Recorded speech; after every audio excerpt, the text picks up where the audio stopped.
Don't Stop, Go Your Own Way, Rhiannon. The list of hits goes on and on. Fleetwood Mac has sold over 100 million albums so far. In the 1970s, they were living up to their supergroup status, and tales of all the stuff we hear: excessive drug use, love affairs, and eventually Stevie and Lindsey's breakup would rock the band. Lindsey and I joined Fleetwood Mac in the first day of 1975. My first impression of Christine and Mick and John was great. Mick was tall and skinny and crazy and just a creature of strangeness, you know. And Christine was beautiful and sweet and nice and very Earth Mother-y. And John, very quiet. He doesn't say a lot, plays amazing bass. And so this was not a hard bunch of people to really love. We rehearsed for maybe 3 weeks, and we then became real members of Fleetwood Mac. It was great to be young and beautiful and crazy and famous and rich. By the end of that summer, Lindsey and I together were a millionaire. It was a moment. It was spectacular.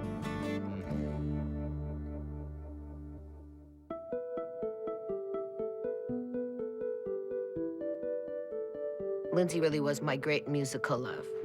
But Lindsey was very controlling, and Lindsey was prone to be jealous. And when our relationship started to not go well, then I looked elsewhere because I was so unhappy. So we're together at this point because of our music, and we're trying to keep this music thing together because we know it's great, and we don't want to break up our music thing. Then we joined Fleetwood Mac, and of course, then we were definitely doing better because we were certainly more happy because we were making money, and we both got nice places, and you know, everything came way up. And so we were happier, and we were so excited, you know, about everything that was happening that the relationship got better for a little while. It was a very romantic time. And that doesn't necessarily mean that it was so terribly romantic between me and Lindsey, but the whole thing was romantic. We were just finishing up the end of our 12 songs in Sausalito for Rumors. And I said, we're done. I think that this is over. And we both know now that no matter what it takes, we're gonna keep Fleetwood Mac together. And our breaking up is not gonna break up this band. And I'm not gonna quit, and neither are you. And we were done. And it's really hard, you know, when you break up with somebody or somebody breaks up with you and you're in this band. And guess what? Guess who you have to see the next day in the hotel, in the breakfast room? That person. It's really hard. And by the way, guess who you get to go on stage with tomorrow night? The person that either broke up with you or you broke up with. And you have to go on stage and just be like, fantastic. Because really, the band meant everything.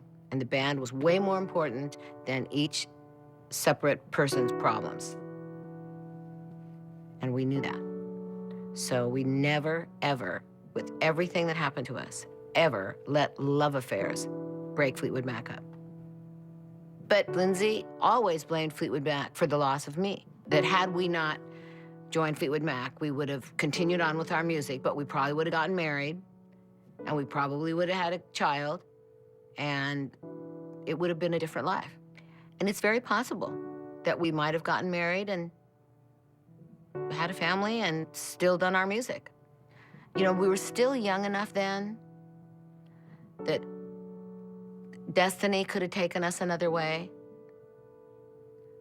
but destiny did not take us that way. Destiny took us straight into Fleetwood Mac. So I feel that that is what was supposed to happen. Otherwise, both of us would have fought harder.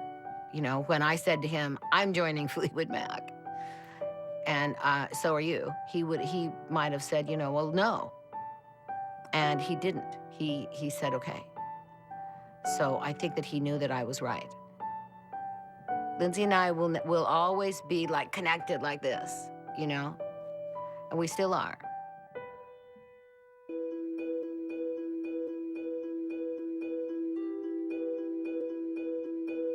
I made a choice years ago not to ever be married and not to have children, because it would get in the way of being a true artist and following my true calling, which is being the artist that I am now.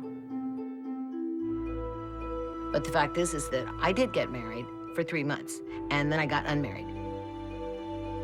In 1981, my best friend, her name was Robin, she got leukemia, and she was married to a man named Kim. About 2 months into her cancer, she was in remission and she got pregnant.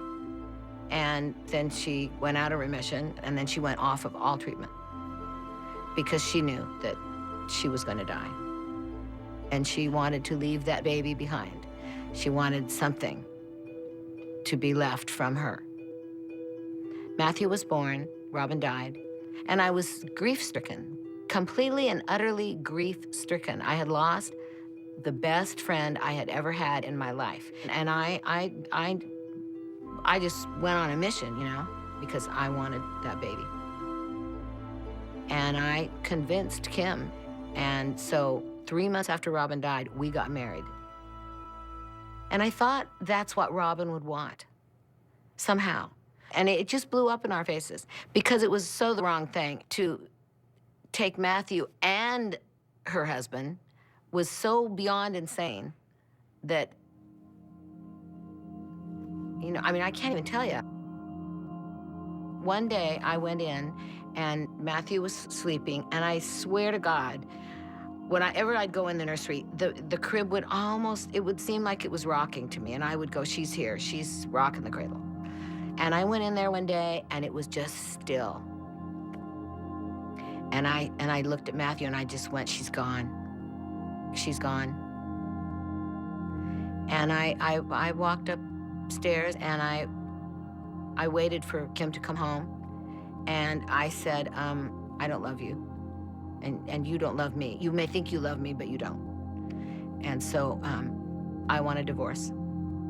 I can't even my own self sitting here right now going, how could you, what were you thinking, you know? I wasn't thinking. And so that's the story of my marriage. So what ended up happening was that I put Matthew through college, and he and I are very close. He knows the whole story. He knows exactly what happened, and because I've sat with him many times and really told him exactly what did happen. And that was just me in my own crazy way trying to help, you know? Robin was my rock. She was my best, dearest friend since I was 14. And without her, I thought, I'll never make it. So, of course, I was going to try to take care of her baby.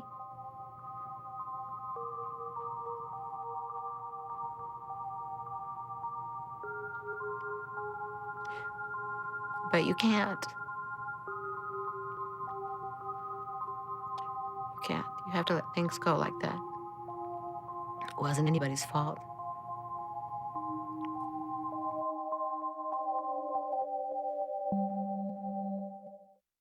After a lifetime of doing